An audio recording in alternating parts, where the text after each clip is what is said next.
So welcome to room 117, the casual tour.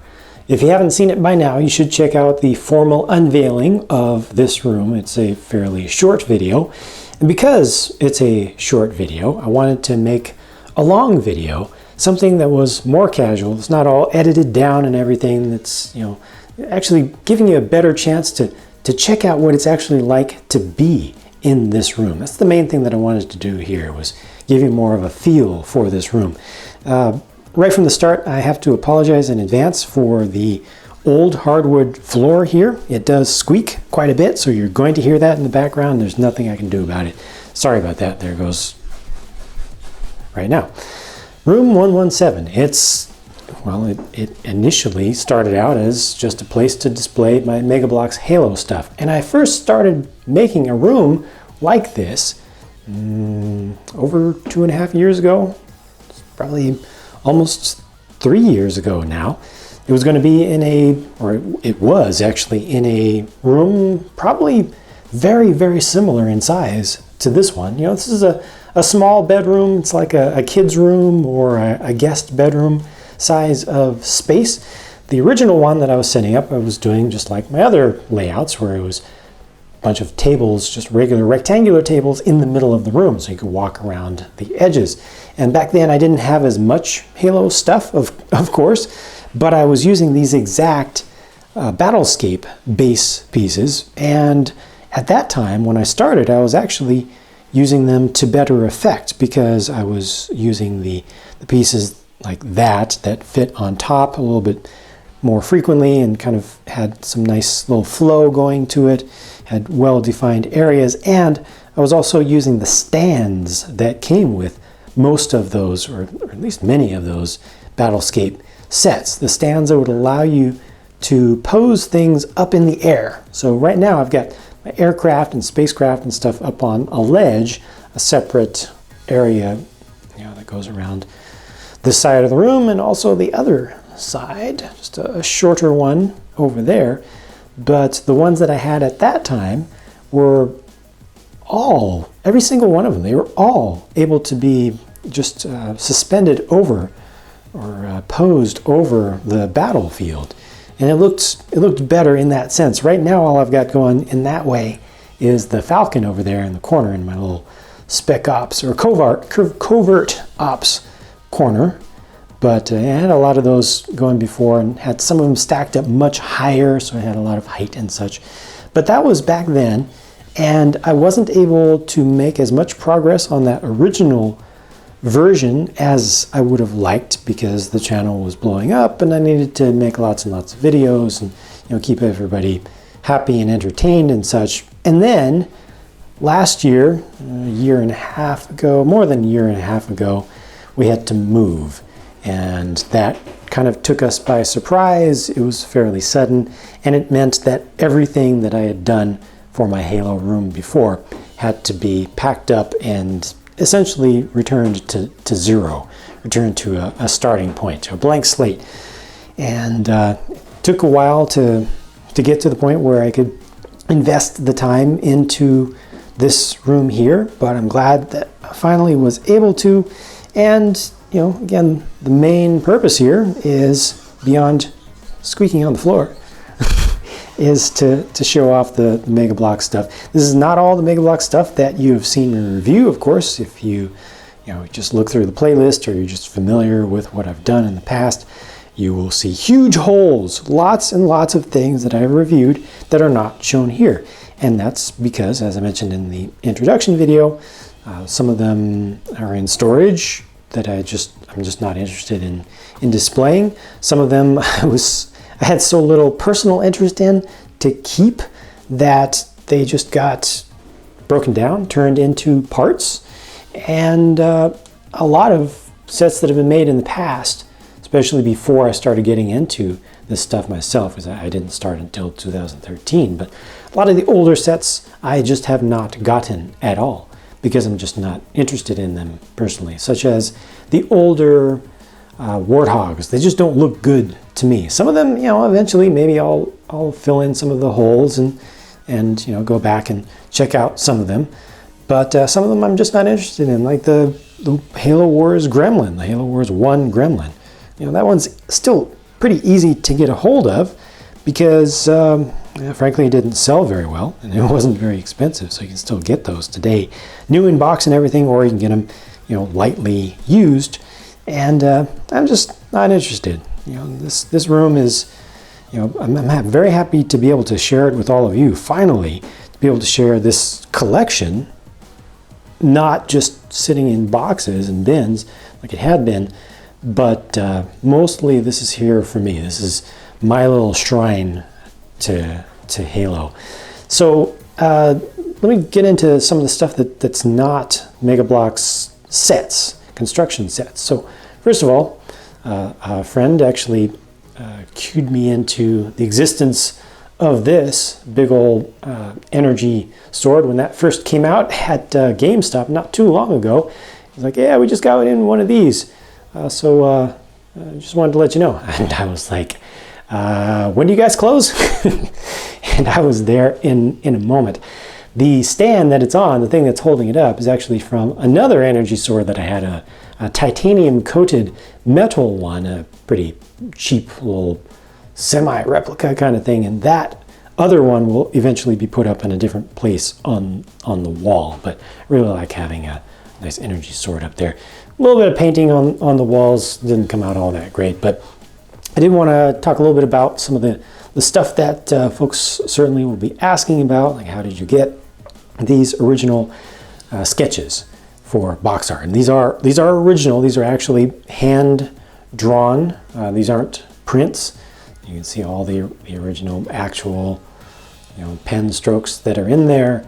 And these are the ones that got turned into the box art. So if anything here looks very familiar, this is where it started. Not necessarily where it started, but this is where it came from. These are the concepts that got chosen to be fleshed out and eventually turned into the actual final box art. These were sent to me by Mega Bloks out of the blue. A lot of you will remember the days of Tim Gorham. Face reveal. Yeah, my face has been in way too many videos. I'm not doing face reveals. There's way too many videos already. A lot of you will remember Tim Gorham from the good old days of Mega Bloks when they were independent. You know, he was just a great voice of Mega Bloks for the community. He sent me an email at one point saying, I think he was asking me for an address where he could send me stuff where I would sign for it. He wanted to send me some stuff that was pretty important, and I was kind of a little bit freaked out about it. I'm like, what is this going to be? What are you doing to me? Come on now.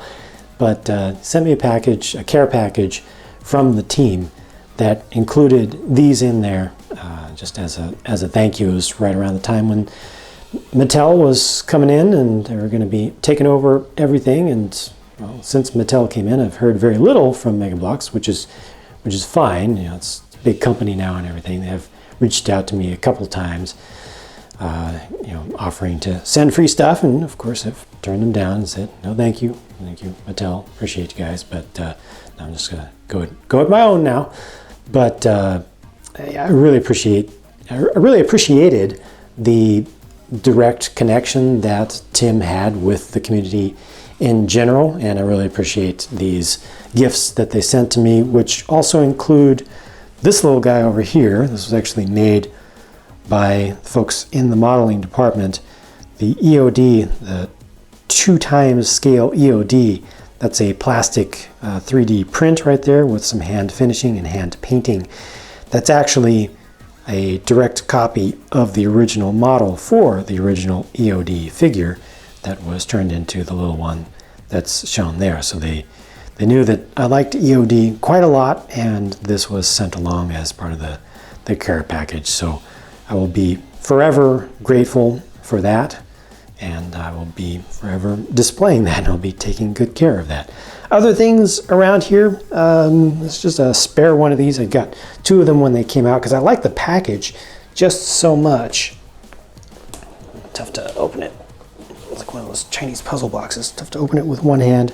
But I like the box. Just the presentation of it was so cool. So I got two of these at the time, and one of them has been opened, and you know, the figures of course are on display in their appropriate positions up there.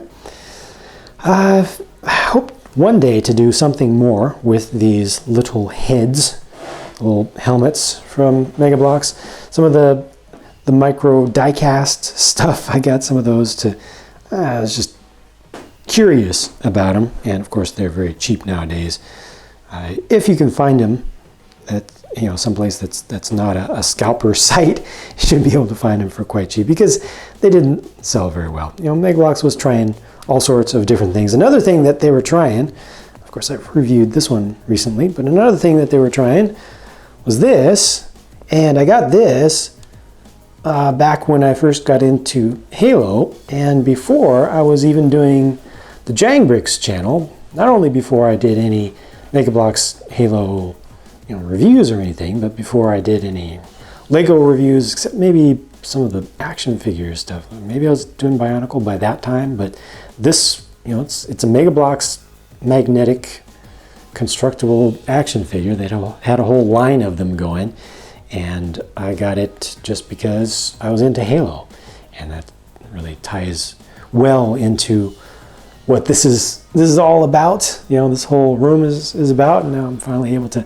bring it next to something relatively new from Mega Bloks, and then Mega Bloks is now owned by Mattel, and then Mattel got the license for the regular action figures from McFarlane that had it before. Got some McFarlane stuff as well. Very happy to be able to have those posed up. And then of course the Jack specific giant thing. Now this was something that I had some interest in when I first saw it at Toys R Us, but then I was like, you know what, it's really big. I don't know what I'm going to do with it. So I ended up not buying one. And months went by, and I started making this room here, and this was actually my wife's insistence. She wanted me to get this because she thought it looked cool. Big old statue, and I mean, it wasn't even to make me happy that she wanted, you know, to express support in it. She just wanted to see it in the room, and so I got it because of her, and I'm very glad because it looks awesome and makes for a great centerpiece. It goes really well with the stacked up couple of round tables right there in the middle of the place. And, you know, I still end up with plenty of room to be able to walk around. And since I have all my Mega Bloks parts that are sorted out in the bins down below here, in this closet over here, I have a fold-out table. So since all this stuff is here, you know, I want to have space to be able to put up that table. And when I want to do custom stuff again, at some point, hopefully, I'll be able to do some more Mega Bloks custom stuff as well. You know, I'll have room to be able to move around and set up stuff and work on it in here. I do have, like I said, a couple of bins in storage of parts that are not sorted, but you know what? Let me go ahead and just very quickly take you through these, because it's just a casual look. I don't have to worry about things being perfect. I don't think I've, oh yeah, I have shown these years and years ago, but it's been a long, long time, so I might as well show you just how I've decided to sort out these parts for now, for the time being. And a lot of the colors, especially the camo stuff, is sorted just into bags here. They have multiple different whites.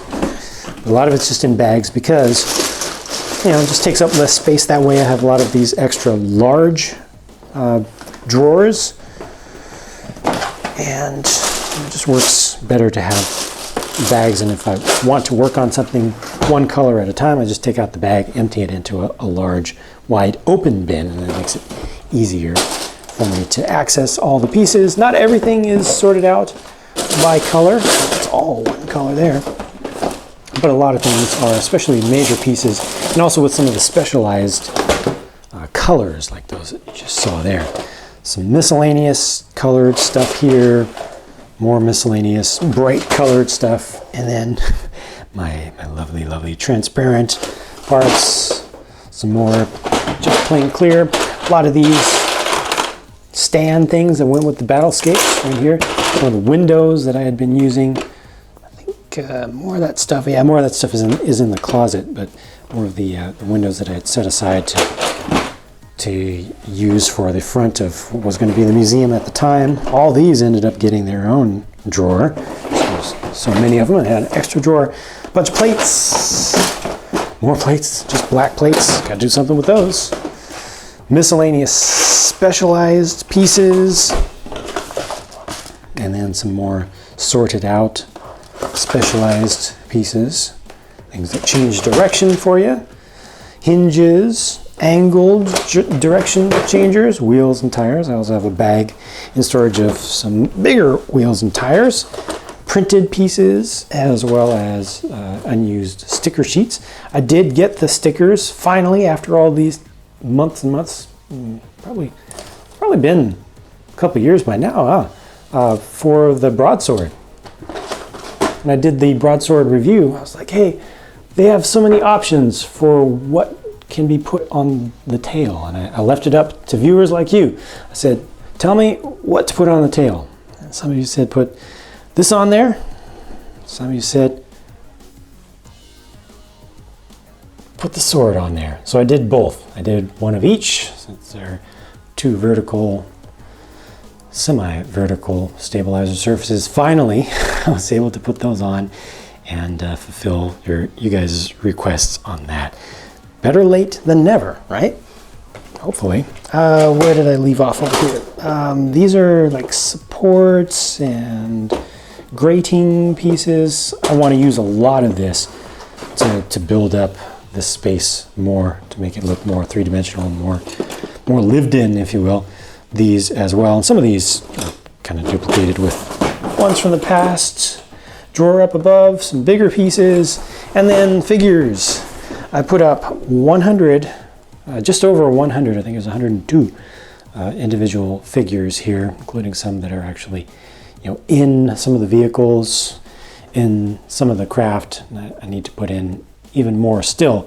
But after putting in those 100, I still have a couple left over, a few extras. So that's good, because I'm going to need to change out things. Ooh, I'm gonna put this guy in the Pelican, NMPD Pelican. I'm gonna need to change out things as new things come out, and I have a need to alter some of these displays.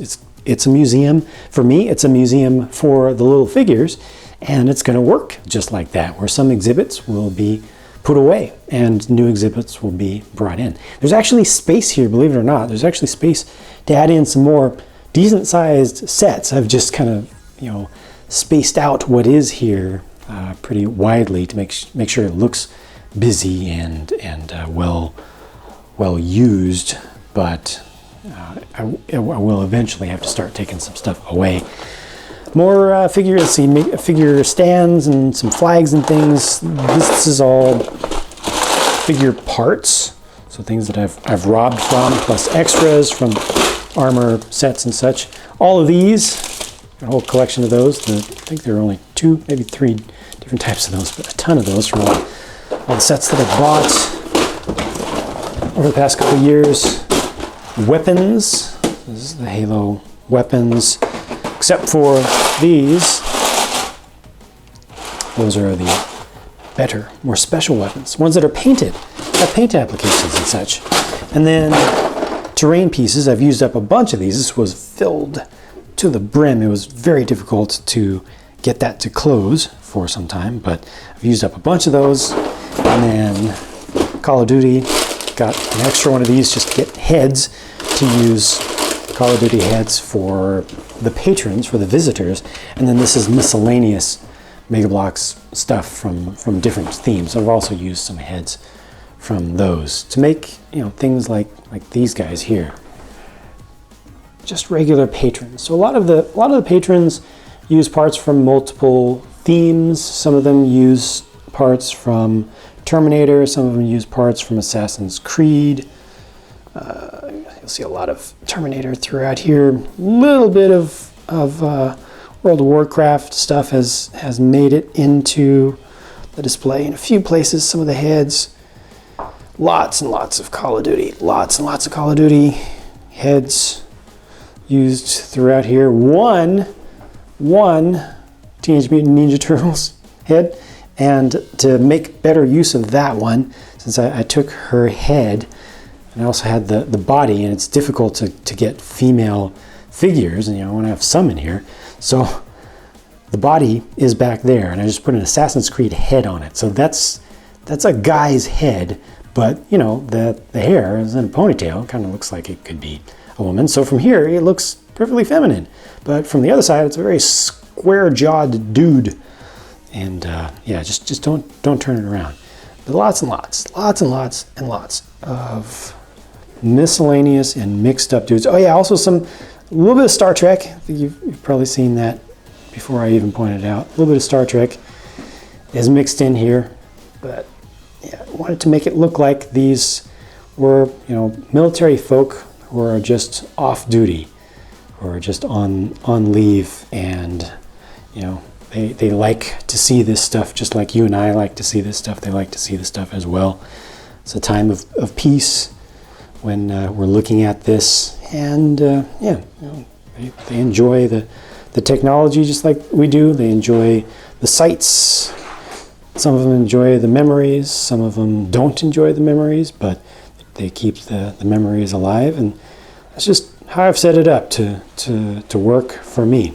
So there you go. That's the casual tour of room 117. Very very wordy, very unstructured, very kind of all over the place. Like, what is this? Why am I looking at the wall right now? But I really wanted to do that just to give you that casual look and help you to feel more like you're actually here. Thank you for your support. Thank you for your patience. A lot of you have been asking for this for a long time. I've been promising this for a long time, and it's been difficult not being able to fulfill that promise, but finally it's here. And like I said before in the other video, this is just the beginning. So hopefully this will be evolving over time, and there will be a lot of good times to come. So thanks for watching. I will talk to you again soon.